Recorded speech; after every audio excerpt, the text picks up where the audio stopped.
Muy buenas noches. Seguimos con el tema que hemos estado debatiendo a lo largo de esta semana. ¿Qué ocurrirá cuando López Obrador termine su gestión como presidente y se retire a su rancho como lo prometió? ¿Puede sobrevivir el López Obradorismo sin López Obrador? Para hablar del tema, saludo como todos los miércoles a Pablo Magluf. ¿Cómo estás, Pablo? Muy buenas noches. Muy buenas noches, Leo. Buenas noches a todos. Mario Arriagada, aquí en el estudio. Mario, buenas noches. Buenas noches, Leo. Denise, Pablo, buenas noches. Y Denise Dresser. Denise, ¿cómo estás? Muy buenas noches. Pues déjame empezar contigo, Denise, porque pues aquí han salido muchos temas, muchos dudan que López Obrador se vaya a retirar de la política, que va a seguir presente. Entonces la premisa de si puede haber López Obradorismo sin López Obrador, pues se cae. En fin, hay muchos temas que han salido. ¿Tú cómo la ves? ¿Puede haber López Obradorismo sin López Obrador? Creo que predecir si habrá López Obradorismo sin López Obrador como presidente depende de varios factores. En primer lugar, cuántas intenciones tenga él de construir un AMLOato, una especie de maximato, como ocurrió en los 30 en México, y si va a tratar de ejercer el poder desde su rancho La Chingada. Dar órdenes desde ahí, dar consejos, mandar mensajes, ejercer algún tipo de influencia cotidiana sobre su corcholata, sea hombre o mujer, sea Claudia o Marcelo o Adán Augusto. Esos esfuerzos por reproducir lo que ocurrió en los 30 no funcionaron porque el presidente saliente solía ser muy impopular. Pero yo creo que López Obrador va a terminar la presidencia con altos índices de aprobación. Incluso Salinas, que en algún momento contempló trasladar su popularidad hacia un mandato transeccional, no pudo hacerlo pues por la crisis que ocurrió solo días después de que dejara la presidencia. En segundo lugar, va a depender de cuán arraigada esté la institucionalidad del López Obradorismo. Y aquí creo que hay un factor de enorme debilidad, porque lo que ha hecho el presidente es básicamente destruir o colonizar institución tras institución. Hemos visto un proceso de desmantelamiento institucional y sustitución de muchas acciones gubernamentales ahora en manos del ejército. Ahora, lo que sí queda claro es que esa institucionalidad endeble o controlada no puede gobernar eficazmente, y se nota en las encuestas donde, a pesar de que el presidente es popular, su gestión es impopular. La 4T sale reprobada en cuanto al combate a la corrupción, el combate a la inseguridad, etc. Entonces, creo que esa institucionalidad muy raquítica va a ser problemática para que sobreviva el López Obradorismo en el futuro. El tercer factor es qué tan hegemónica va a seguir siendo la narrativa del López Obradorismo cuando él no esté en la mañanera diaria. Esa mañanera que da talking points a sus seguidores, que les instruye cómo reaccionar, cómo concebir al mundo, identificar al enemigo. Aunque cualquiera de las corcholatas reprodujera el ejercicio cotidiano de diseminación pedagógica, digamos, de lo que significa el López Obradorismo, ninguno de los potenciales sucesores tiene la habilidad política, el carisma, la capacidad de resignificar conceptos básicos como rendición de cuentas, democracia, pueblo, que ya significan otra cosa en el, digamos, el diccionario del presidente. Ninguno de esos tres tiene tampoco la capacidad de movilización que tiene él. Y cuarto y último factor es qué va a suceder con la oposición. Exacto. Porque el López Obradorismo no existe en un vacío. Va a depender si la oposición logra construir una candidatura presidencial eficaz, si logra mantener el control de ciertos estados, si gana la capital. Creo que el López Obradorismo sin López Obrador va a enfrentar obstáculos muy significativos, aunque creo que durará un tiempo si es que la oposición no es capaz de edificarse a sí misma como una alternativa viable. Así es. Y finalmente creo que el López Obradorismo sin López Obrador va a tener que enfrentar de una manera que no lo ha hecho este presidente las consecuencias y los resultados de la mala gestión. O sea, quien venga, que no sea él, va a tener mucho menos teflón y va a estar expuesto o expuesta a muchos más rayones y votos de castigo. Y desde luego uno de los puntos que ha salido en esta discusión es, una cosa es López Obrador, el López Obradorismo, si pierden las elecciones en el 2024, ahí sí hay casi un consenso de que López Obrador sería el opositor natural, si es que acepta, por cierto, los resultados de las elecciones, que también es otra gran pregunta. Aquí yo creo que el tema es más bien si existe el López Obradorismo, si gana Morena, si gana este grupo, esta coalición gobernante en el 2024, ¿no? ¿No te parece?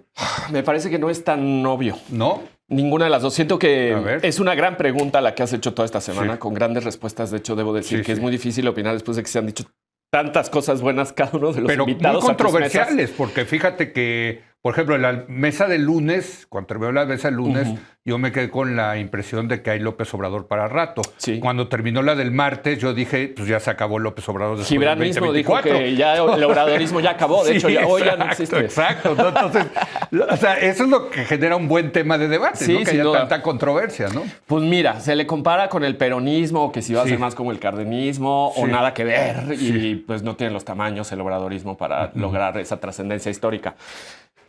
En primer lugar, yo creo que es difícil predecirlo. Esa es mi primera posición.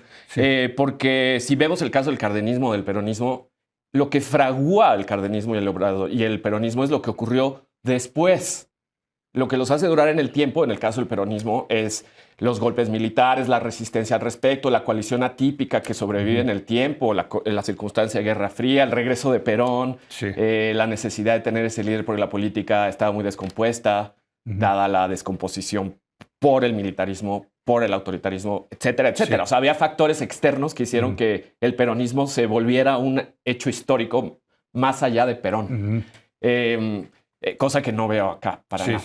El cardenismo pues se parece un poco más y creo que muy inteligentemente señalaba, creo que fue Jorge Castañeda, que decía que Cárdenas acabó muy impopular en su sexenio y aún así se puede decir que sí existió un cardenismo posterior. Ahora eso dependió de factores posteriores a la presidencia de Cárdenas, como que los siguientes presidentes lo hayan incorporado a sus propios gobiernos o que tuviera un lugar dentro del sistema. Cierta libertad para discrepar. Cárdenas discrepaba, fue un expresidente incómodo, el último de los expresidentes incómodos. Yo diría que después de Cárdenas ya no se les permitió a los presidentes priistas molestar a los siguientes presidentes y era parte del acuerdo molestaba poquito. Autoritario del Estado mexicano. O sea, sí era molesto, pero tolerable, digamos, para el sistema. Dentro de lo administrable, pero también cuando se fue a Cuba, hizo marchas pro Cuba, llenó el Zócalo, estaba enojadísimo el presidente López Mateos, me parece que era. López Mateos. Y luego, bueno, no se diga en el 68 con Díaz Ordaz. Sí, ahora, ¿podría ser un tipo de figura así López Obrador? Bueno, o sea, depende de que sí tenga un lugar activo en la política de los siguientes sexenios. O sea, que no se retire a su rancho. Que no se retire a su rancho, que no gane, como tú dijiste, que no gane la oposición, sino que gane su propio partido y lo incorpore. Sí. Y entonces, pues, tendrá ahí un lugar. Ahora, ¿en qué se va a parecer o no al lugar que tiene Calderón o Fox? Que, pues, no hay un calderonismo. No. O sí, pero no mucho. No, bastante marginal. No, yo creo. O un foxismo. Sí.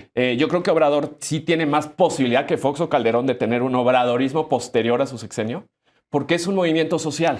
Y en tanto movimiento social ha creado una tradición de movilización, una forma retórica, una escuela de cuadros de la política activa cotidiana popular de este país, que lleva muchos años, ha forjado a mucha gente y su solo recuerdo va a dejar esa experiencia del obradorismo más viva que en el caso de los otros presidentes. Esa sería mi primera hipótesis. No, bueno, vaya que ha causado controversia esto. A ver, yo quiero escuchar a Pablo Magluf, ¿qué opina? Venga, Pablo. Bueno, yo distinguiría entre obradorismo como cultura política y obradorismo como régimen. Uh-huh. Yo creo que como cultura política y como educación sentimental, pues sí, desde luego que va a sobrevivir, porque el obradorismo, la esencia del obradorismo es una mezcla de caricaturas y de monografías y de pulsiones y de valores muy antiguas. Incluso diría que López Obrador ni siquiera es el pionero del obradorismo, sino que son fantasmas y demonios de nuestra cultura política que llevan décadas o incluso siglos. Uh-huh. López Obrador, yo lo interpreto como la manifestación demagógica de esos fantasmas, pero las pulsiones que animan al obradorismo ahí están, y lo preceden a él y lo sobrevivirán, ¿no? El propio López Obrador ha hecho cierta genealogía de su tradición en sus libros y va desde algunas figuras tradicionales del nacionalismo revolucionario clásico hasta políticas locales de la política tabasqueña, ¿no? Digo, figuras locales de la política tabasqueña como pues González Pedrero, Carlos Madrazo, su maestro Pellicer, en fin. ¿Cuál es la esencia de cuáles son esos fantasmas, esos demonios de nuestra cultura política? Pues la pobreza es virtuosa, nosotros los pobres, ustedes los ricos, el victimismo, la élite es mala y extranjera, el pueblo es bueno y sabio, ¿no? Cosas de esas. Sin maíz no hay país. Todo eso precede a López Obrador y naturalmente lo va a sobrevivir a él.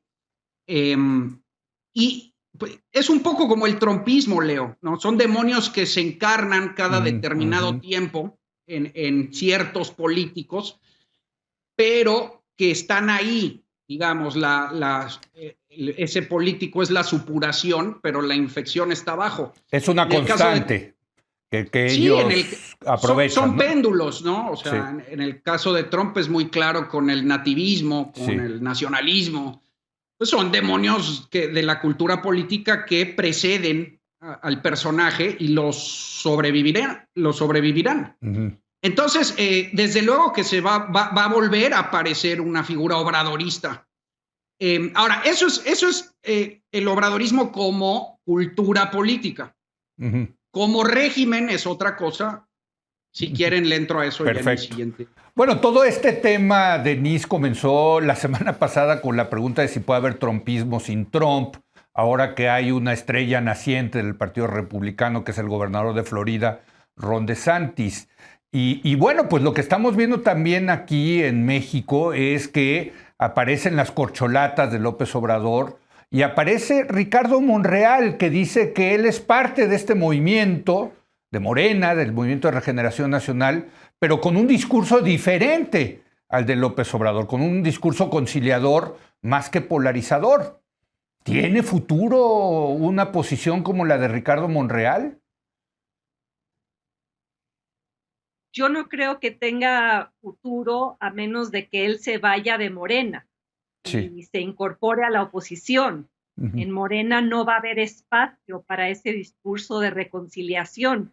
Es más, hace poco en la mañanera al presidente se le preguntó que cómo reaccionaba frente al hecho de que sus seguidores eran tan rabiosos y que lo adoraban a él, pero odiaban a otros mexicanos. Y el presidente respondió que eso le producía mucha satisfacción. O sea, la polarización es un instrumento de gobierno para Andrés Manuel López Obrador, así como lo ha sido el culto a la personalidad.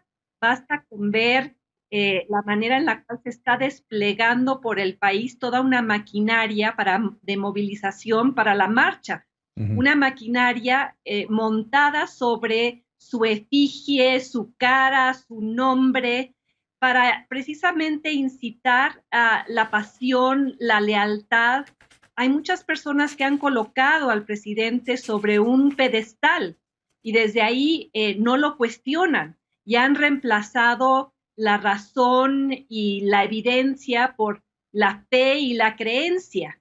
Y creo que esta forma de hacer política depende mucho de él, de su historia personal, del desafuero, de la narrativa del fraude del 2006, la toma de los pozos petroleros. Y en eso sí coincido con Pablo.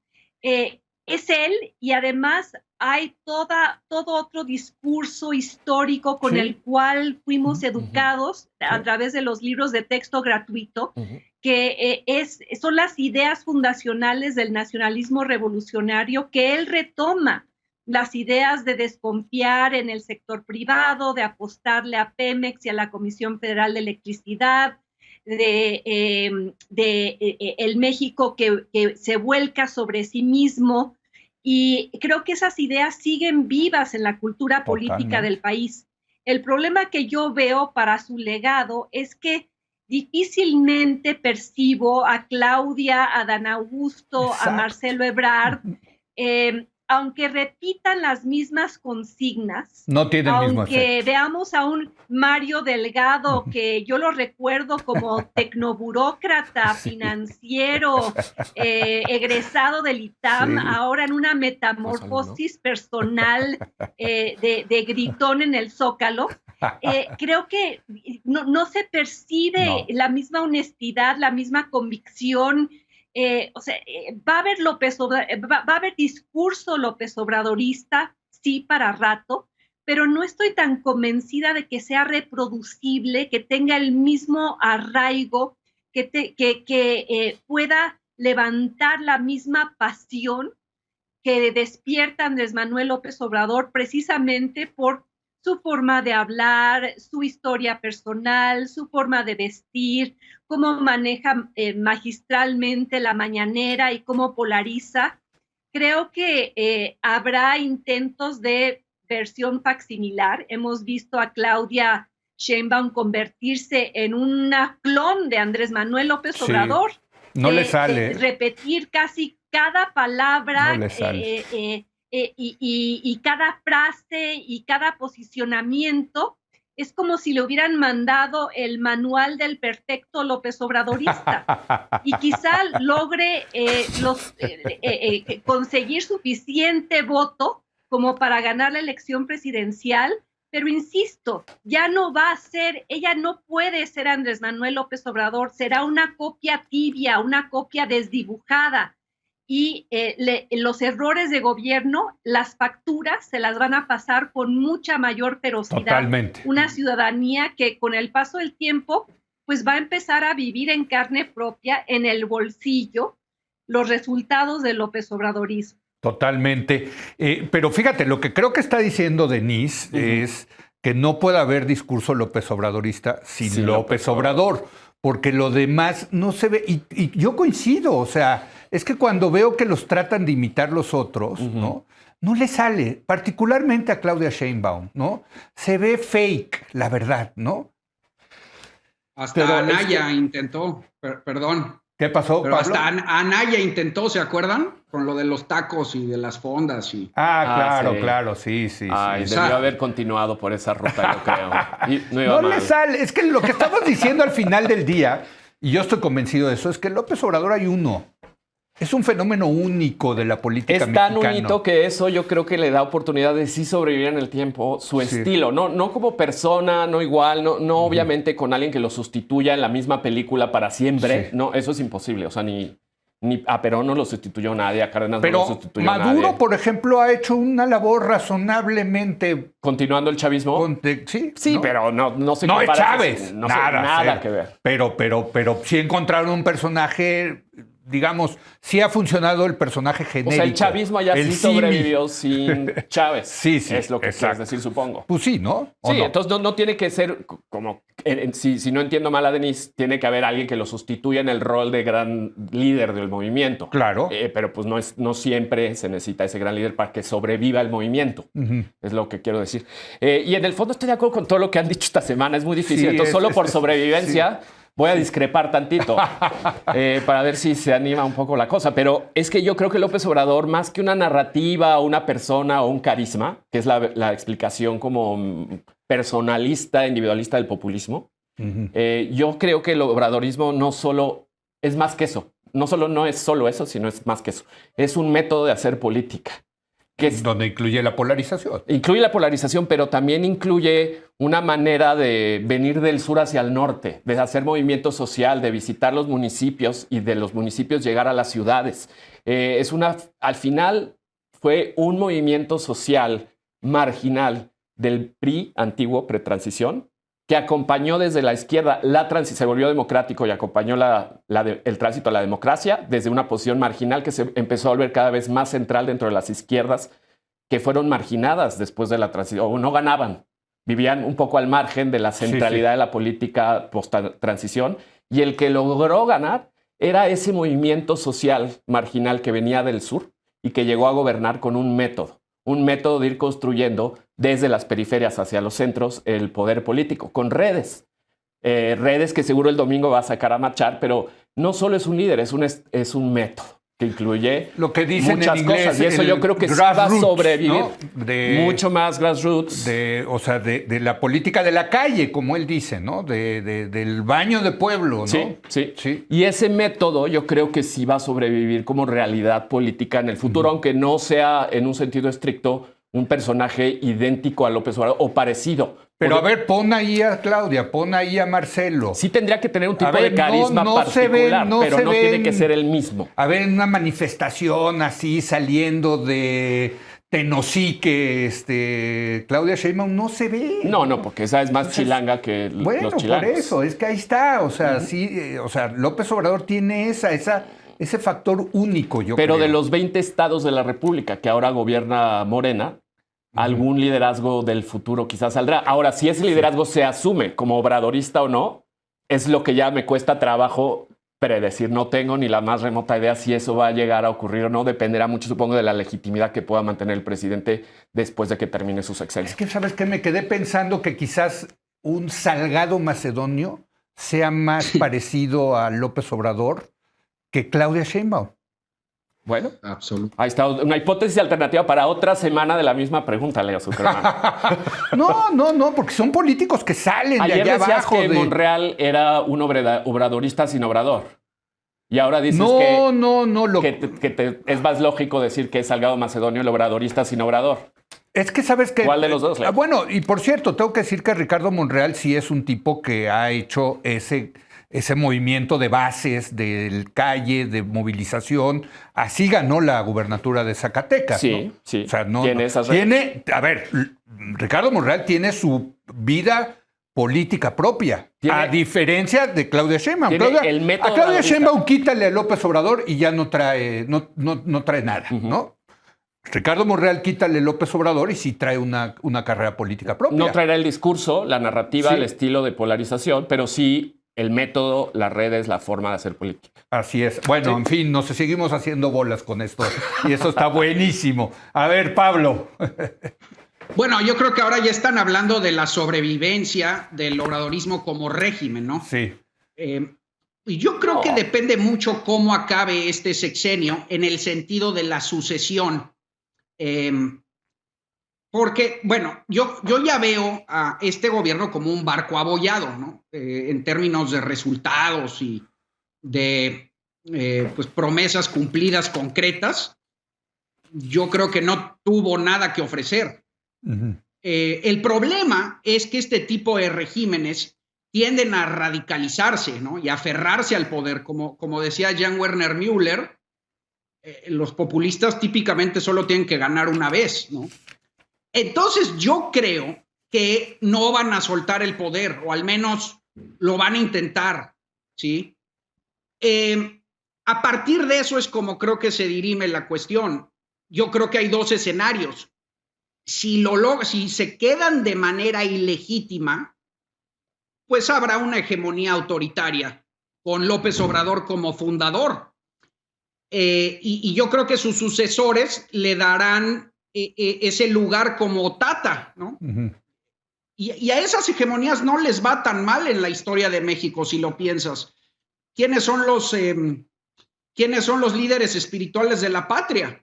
Yo diría que Juárez, Díaz y Cárdenas, ¿no? Y todos fundaron hegemonías autoritarias con un papel simbólico como fundadores, ¿sí? Ahora, es decir, va a sobrevivir el López Obradorismo si se quedan en el poder de forma autoritaria, es lo que quiero decir. Okay.